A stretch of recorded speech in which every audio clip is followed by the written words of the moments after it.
Hello everyone, সবাই কেমন আছেন? আশা করি ভালো আছেন। আলহামদুলিল্লাহ আমিও ভালো আছি। এবং আমাদের শীতের সকালে শুরু হয়ে গেল কবুতরের রেস।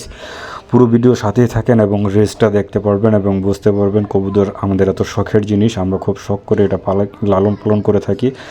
যেহেতু আমাদের কবুতর সালা 51 কিলো আমাদের এখান থেকে সাইড হয়েছিল, আমরা চলে গেছিলাম পদ্মা মাওয়া ঘাটের এক জায়গায়। তো ওই জায়গায় যাওয়ার পরে আমরা কবুতরগুলো ছাড়লাম এবং চারো সেটের যে দৃশ্যগুলো দেখলাম খুব ভালো লাগলো। এবং বাসা থেকে বের হলাম রাত্রের 4টার দিকে। বাসা থেকে বের হয়ে আমরা রওনা দিলাম মাওয়ার উদ্দেশ্যে। মাওয়া যাব, আমাদের কবুতরের ওই সাইড টস হয়ে জিতা হয়েছে।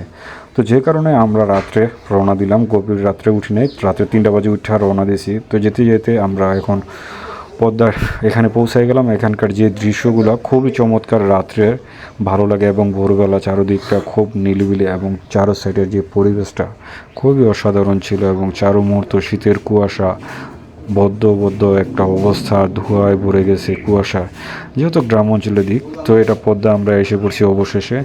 তো এখান থেকে আমরা পদ্মায় নামবো এবং নেমে মাওয়া যে ঘাটটা আছে ওখান থেকে আমরা কবুতরগুলো ছাড়ার চিন্তা ভাবনা করছি। এবং যেহেতু আমাদের উদ্দেশ্য এখানেই ছিল গন্তব্যস্থান, তো ভোরবেলা সকালের চারদিকের পরিবেশটা খুবই অসাধারণ এবং চমৎকার ছিল।